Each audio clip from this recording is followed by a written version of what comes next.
जय गुरुदेवाय नमः। जय राधे श्याम की। आज हम आपको सुख सागर से चौथे स्कंद का 30वां अध्याय दक्ष उत्पत्ति वर्णन सुनाएंगे। मैत्रेय जी का ऐसा कहने पर विदुर जी ने कहा, हे ब्राह्मण, प्रेष्ठागण जो पुत्र प्राप्ति के लिए तप करने गए थे उनका क्या हुआ, अब उस कथा को मुझे सुनाइए। मैत्रेय जी कहने लगे, हे निष्पाप विदुर, प्रेष्ठाओं ने निश्चय ही बड़ा कठिन तप किया था।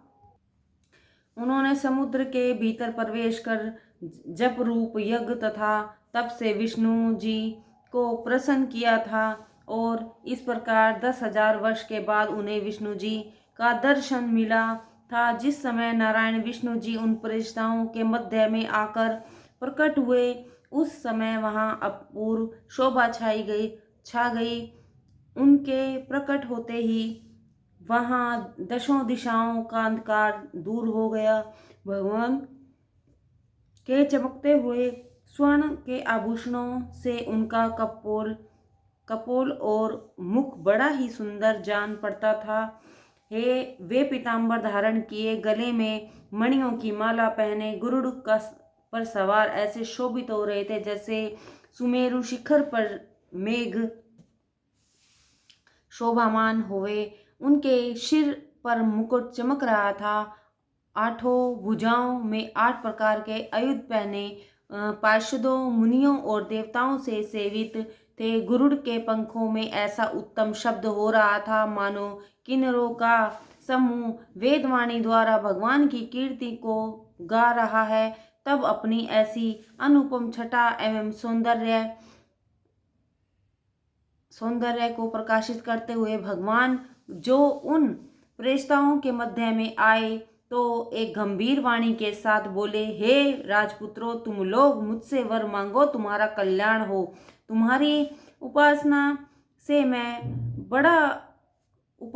मैं बहुत प्रसन्न हुआ हूँ। मेरा आशीर्वाद है कि जो संध्या के समय में तुम्हारा स्मरण करेगा वह अपने भ्राताओं और अन्य प्राणियों से प्रेम करने वाला होगा। जिस रुद्र गीता द्वारा तुम लोग मेरी स्तुति कर रहे हो, उसके द्वारा जो कोई मेरी स्तुति करेगा उसे उत्तम कीर्ति प्राप्त होगी। जाओ, तुम्हारी मनोकामना पूर्ण होगी और तुम्हें एक बड़ा ही प्रतापी और तपस्वी पुत्र प्राप्त होगा जो सब गुणों से ब्रह्मा के समान होगा और उसकी संतानों से पृथ्वी भर जाएगी। अभी एक घटना हो गई है। कण्व ऋषि तपस्या कर रहे थे जिन्हें प्रलोचा नामक अप्सरा भ्रष्ट कर गई है, जिससे एक कन्या उत्पन्न हुई है। वृक्षों के राजा सोम ने उसे अपने पास रखा है। तुम लोग यहाँ से जाकर प्रमलोचा की उस कन्या से विवाह कर लो। वह तुम सबसे समान ही प्रेम करेगी और किसी बात में विलग न मानेगी। गृहस्थाश्रम व्यतीत कर तुम लोग मेरी भक्ति कर, फिर मेरे लोक को प्राप्त हो जाओगे, क्योंकि जो मेरी भक्ति धारण करते हैं उन्हें ग्रह नहीं बांध सकता। मैत्रेय जी कहते हैं कि जब पुरुषार्थों के देने वाले श्री विष्णु जी ने इस प्रकार कहा, तब उन भगवान के दर्शन से प्रेष्ठाओं के सत्व रज तम के सब मल दूर हो गए और उन्होंने उनकी बड़ी स्तुति की। उस स्तुति को सुनकर भगवान ने प्रसन्न होकर कहा, हे प्रेष्ठाओं, तुम्हारा मनोरथ सफल हुए, तुम जैसा चाहते हो वैसा ही होगा। ऐसा कहकर उनके देखते देखते विष्णु जी अपने लोक को चले गए।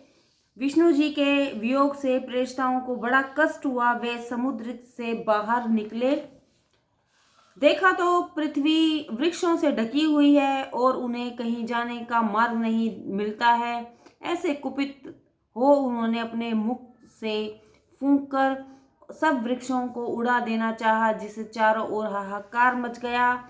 दौड़े हुए ब्रह्मा जी आए, उनके समझाने पर प्रेष्ठ शांत हुए।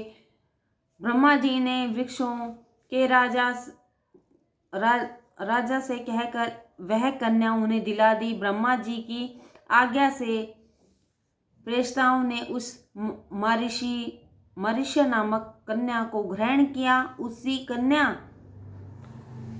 से शिवजी के अपमान करने से पूर्व जन्म के ब्रह्मा के पुत्र दक्ष फिर उत्पन्न हुए, जिसने उत्पन्न होते ही सब तेजस्वियों को अपने तेज से दबा दिया। वह सब कर्मों में बड़े दक्ष थे, जिससे उनका नाम दक्ष पड़ा। फिर ब्रह्मा जी ने जाकर प्रजाओं की सृष्टि की